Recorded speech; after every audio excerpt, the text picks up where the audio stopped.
So dito naman, 'di ba? Ito yung di natin kasi makita yung gulong sa harapan. Di mo kita, no? So dito mo siya mababasihan sa posisyon na ganyan. Saka sa reaction ng sakyan. Kasi may kaparesto ng isang kaliwa saka isang kanan. So sa reaction, malalaman mo siya kung mali yung posisyon ng sakyan mo. Nakadiretso ba siya or nakakaliwa o nasa kanan yung gulong mo. O, sa ngayon, tinaw, bitawan ng brake mo. Stop. Yan. Naramdaman mo, dumiretso siya. Ibig sabihin, dalawang gulong mo nakadiretso. Ngayon, apakan mo brake mo ha. Sagad mo muna. Ikutin mo siya ng isang kaliwa. Iyan. So, ina-expect mo nasa gitna siya. Ngayon, sa reaction, malalaman mo yan kung nasa kaliwa ba sa kanan siya. So, pakalang brake mo. Stop. Saan ka dinadala niya? Kaliwa. So, ibig sabihin, nasa kaliwa yung dalawang gulong, nakaganon sa kaliwa. So, gagawin mo, kontrahin mo lang siya ng isang ganon lang. No? Abanti ka. So, hindi na siya pupunta doon, kundi diretso na siya. No? Then, po-position mo lang. Naka mga idea? So, kailangan matalas yung pakiramdam mo doon sa reaction ng sakyan mo. Okay? So, ngayon, try natin naman sa kanan. Apakang brake mo, ikutin mo siya ng isang kanan. Yung gano'n, nakaposisyon na siya. Pakawalang brake mo. Stop. Diba? Pumupunta sa kanan. Ano gagawin? Kontrahin mo kagad ng isang kaliwa. Dahil nabanti ka. O, nakadiretso na siya.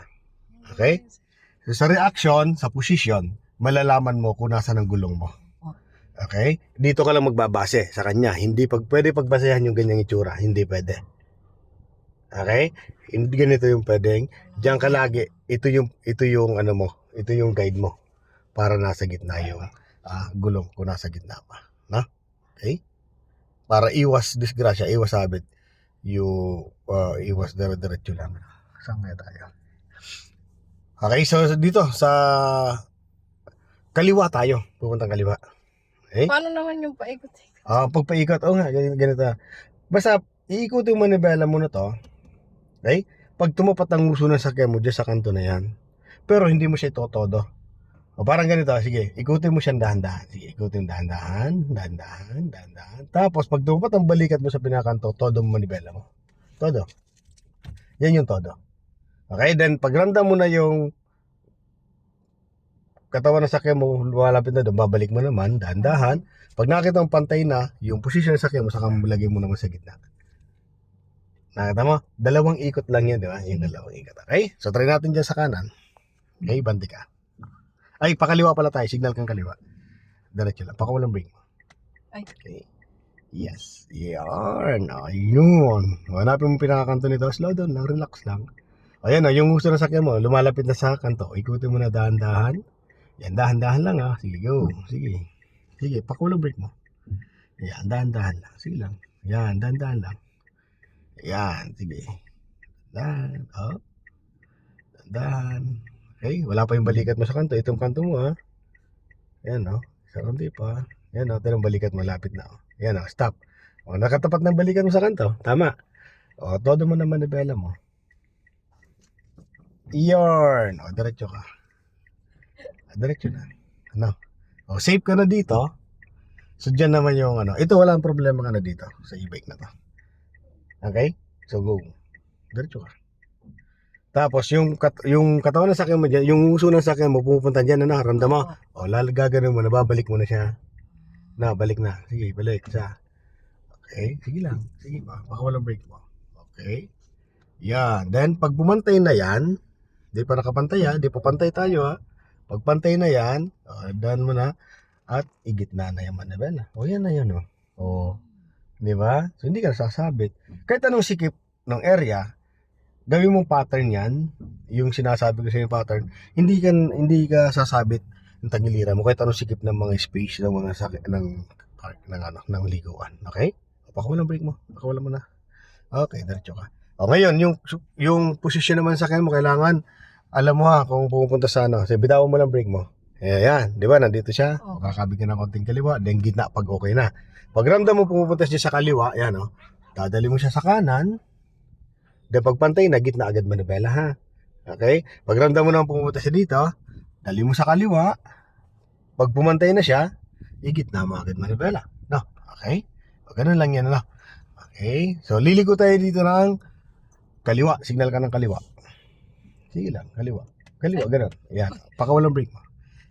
Yes. Pump konti. At nasa humps. Okay? Yung nguso ng sakyan mo, yan o. Nguso ng sakyan mo. O yan o, nandiyan o. Tumapat na. No? So, ikutin mo ng isa. Ay, wala palang daan yata dyan. Meron. Sige. Ikot ka ng isa. Sige. Yan, go. Ikot na. Go. Go. Tapos, pagtapat ng balikat mo, wala pa yung balikat mo dyan. Wala pa. Sige pa, hintay mo. O, nandiyan na. O, todo mo na. Go. Todo mo na manibela mo. Yarn. Ano? Para hindi ka umabot sa... Ay, walang daan. Walang daan. Bakit? Oo nga, no? Parang maze. O, sige. Dito tayo sana sa dulo. O, sagad mo naman manibela mo dito. Sa kabila tayo, sa kabila. Sige. Pakawalang brake mo. Dito tayo sa kabila. O, balik manibela mo. Balik. 1, 2. Yan. Ibabalik manibela mo. Yan. O, balik mo isa pa. O, balik. Igitna mo sa manibela mo. Igitna mo. Dito din sa kabila. Sa kabila. Tinan mo siya. Ganito. Yung kanina, ang reaction ng sakyan mo papunta doon. Opo. So, ibig sabihin nandun manibela mo. Kaya babalik. Okay? So, may exercise pa akong papagawa sa'yo mamaya para mawala yung ganong ano. Okay, go. Bataran. Yan. Okay, signal ka dyan ng kaliwa. Sa dulo kaya, parang mga walang daan dito eh. O, diretso ka. Go, diretso.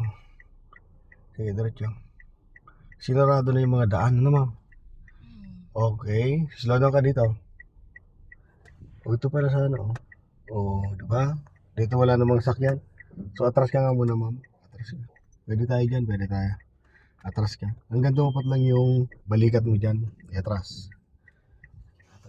Kailangan mo talaga mag-exercise ng ano. Stop muna. Okay. So, lagyan mo sa drive. O, di ba yung nguso ng sakyan mo, nandyan na. O, ikutin mo na manibela mo. Yung nguso ng sakyan mo, nandyan na sa side. Nakatapat na. O, dyan nang start. Pakawalang brake mo. Ikot. Tapos, tapat yung balikat mo. O, todo mo na manibela mo. Sige, pakawalang brake mo. Okay. Pag pupunta na yung uso ng sakyan mo dyan, babalik mo. Dalawa lang. 1. Mamaya pa. Sige, pakawalang brake mo. Dadaan lang. Okay. Tantay pa. Pag pumantay na siya, ma'am. Then, yung pangalawa. Ikot mo na yan. Okay, go. So, alam ko na yung kailangan mo. So, diretso ka lang po, ma'am. Go. At dito talaga sobrang sikip sa space na yun, no? Okay. So, diretso lang po. Diretso lang tayo. Yan, yung posisyon ng sakyan mo. Tingnan mo yung kaliwat kanan, no? Nakikita mo yung guhit na yan? Yung guhit na yan, palatandaan mo. Sa gitna ka lang yan. Ha?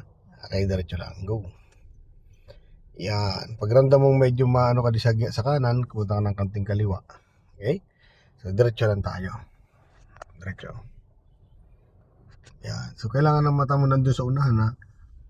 Pag ramdam mong medyo masikip ang kaliwa, punta ka sa kanan. Pag masikip ang kanan, punta ka ng konti sa kaliwa, no? Pag nakuha mo na, ay kagaya nito, napunta ka sa kanan, no? Gagano mo ng konti. Ayan. Diretso ka. Yan, pupunta ka dito sa kanan konti. Yan. Kailangan mo balansin mo yung dalawang side niyan. Pag hindi, ay yari. O yan, stop ka muna, stop. O ganito naman, di ba? Patumbok tayo sa kanya. Kailangan iilag tayo pag ganon. So, kung mapapansin mo, yung side mong yan, pag dire-diretso ka, nakadiretsyong manibela mo yan, tumbok mo talaga yung nakaparking na yan. So, nagagawin natin. Siyempre, pakawalang brake mo. Dahan-dahan mo siyang tanggalin dito. Yan dyan sa pagkakatumbok. Pag na-okay na, gitna, slow down ka lang. Tapos, dito mo naman dito. Patumbok naman tayo dito. Sige, banti ka. So, lalayo mo naman ito. Pag nailayo mo na to, gitna ang manibela mo. Slow down ka, slow down.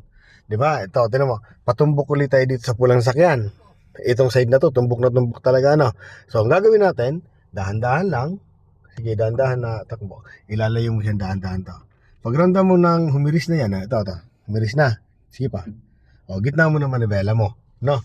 Tapos, yan naman ang tumbok naman siya dyan. Lalayo mo naman, ganon. Dito.